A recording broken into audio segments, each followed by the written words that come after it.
A woman gets curious about a little girl begging strangers to buy her last pair of boots and decides to follow her. What she discovers along the way changes her life forever. When Ryan Jenkins lost his wife Martha to leukemia, he knew things weren't going to be easy for him. Within 3 months of Martha's diagnosis, he was already struggling to pay the bills and care for their daughter Sally, and things only got worse when Martha went to her heavenly home. Ryan, a single father now and a small construction worker in Pennsylvania, worked day and night to keep his little Sally happy and meet all her demands. When he felt lonely and desolate, believing that life was only getting worse by the minute, he went to a nearby church, pleading with God to make things right for them and keep him and his daughter safe. And he taught Sally the same thing. "Honey," he'd said, "just because something bad happens in life doesn't mean God isn't watching over us. It's because He's putting us through our paces and making us stronger for the rest of our lives." Sally, who was just 6, didn't really understand what it all meant. Nevertheless, she nodded and gave a warm smile to Ryan. Unfortunately, one day when Ryan was working at a construction site, he got his leg severely injured. The doctor said he'd have to be confined to bed rest for a month after surgery and take good care of himself to recover quickly. Ryan was already on a tight budget, trying hard to make ends meet, so paying for the surgery seemed out of the question. "Doctor, isn't there any other way? I don't think surgery would be feasible for me right now," he asked helplessly. "Well, Mr. Jenkins," the doctor replied, "I can let you go with a week of complete bed rest, but surgery is required. You can only walk with crutches until that time." "That'll do, doctor," Ryan replied before signing the discharge form the next morning. When little Sally saw her dad struggling to walk as he arrived home, she was worried about it and approached him. "Daddy, why are you walking like that? Mrs. Hall said doctors would keep you in the hospital for the treatment. Is it done?" Ryan smiled at Sally. "There's no need for that, Sally. Surgery's expensive and Daddy can't pay for it, but don't worry, Daddy's strong so he'll get well soon." Sally wasn't convinced. "Are you sure, Daddy?" she asked quietly. "Yes, honey," Ryan replied. "By the way, thanks for being a good girl to Mrs. Hall when I was in the hospital yesterday. She said you were a very good girl." Sally smiled in response to Ryan's compliment and said, "Mrs. Hall made me pancakes, Daddy. She cooks just like Mommy. She made breakfast for you too." And then walked away to her room with her doll. Ryan felt his heart throbbing in pain when Sally spoke about Martha. His loving Martha was gone, and it seemed like her memories were already dissipating from his mind. Meanwhile, back in her room, Sally was thinking of how she could help her dad. He told her they didn't have money, but she was determined to help him. As a result, she began selling her toys, clothes, and shoes for money to other students at her school. One weekend, Sally left home after breakfast, telling Ryan she was going to her friend's house to play, but she ran off to a nearby church.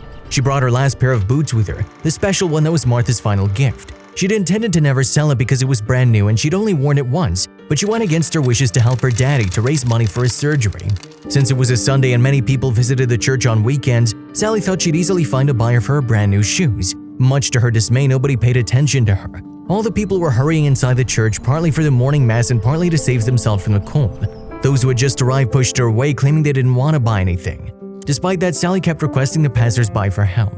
"Please help me, I need money," she begged, but it was all for naught. When almost an hour passed like that, Sally started to lose hope that nobody would buy her shoes. She'd also started feeling tired, so she decided to head home. Then a woman approached her. "Hi there, young lady, I'm Jennifer. I noticed you're selling these boots. How much do they cost?" "Hi, I'm Sally. I'm selling them for $30. "These shoes are beautiful. I'll buy them from you." "Really? Thank you." Sally gave the woman a big hearty smile as she was paid and hurried home. Meanwhile, Jennifer was curious why the little girl was selling shoes outside the church. She was dressed nicely and she didn't appear to be homeless or in dire need of money. Jennifer wasn't a frequent attendee at the church, but she'd been visiting it since she lost her daughter and husband in a fatal car crash. That day when she saw Sally selling shoes, she got curious about her, so she decided to skip the mass and follow the girl. A few minutes later, Jennifer found herself at an old house in one of the most lonely blocks in the neighborhood. After seeing the door close behind Sally, she approached the house and knocked on the door, but there was no answer. Thinking Sally was alone at home, probably that's why she wasn't answering, she decided to leave. But just then the door opened and Ryan came outside. "Hi, how may I help you?" "Oh dear," Sally gasped, seeing Ryan in crutches. He also seemed very tired and sick. "Hi, I'm Jennifer. I just met Sally at church and…" "At the church?" Ryan asked, confused. "Yes, I just bought a pair of boots from her," Jennifer replied, showing him the shoes. "I didn't really mean to buy them, but I saw her asking strangers for money, so I just thought of helping her." "I wonder why Sally sold him. They're her favorites." "Please come in," Ryan replied, showing her the way inside. Stepping inside, Jennifer could see the house wasn't particularly clean.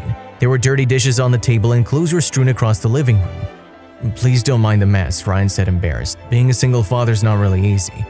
"Oh no, it's okay." Just then, Sally came to the living room. She stopped in her tracks when she saw Jennifer. "Oh, it's you." "Hi, Sally," Jennifer smiled at her. "Jennifer just told me you met her at the church, Sally. You sold your favorite boots? What's going on? You said you were going to your friend's house."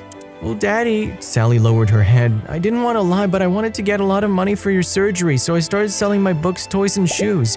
I was selling the boots Mommy bought me when I met Jennifer." "What?" Ryan was taken aback, but instead of scolding Sally, he patiently explained that she shouldn't have done that. Jennifer, moved by the father and daughter's plight, decided to assist him, and that night, while she was home, set up a GoFundMe page to raise funds for Ryan's surgery. 3 days later, she visited their home with a $50,000 check, and Ryan couldn't stop thanking her. He finally had his surgery and was back on his feet.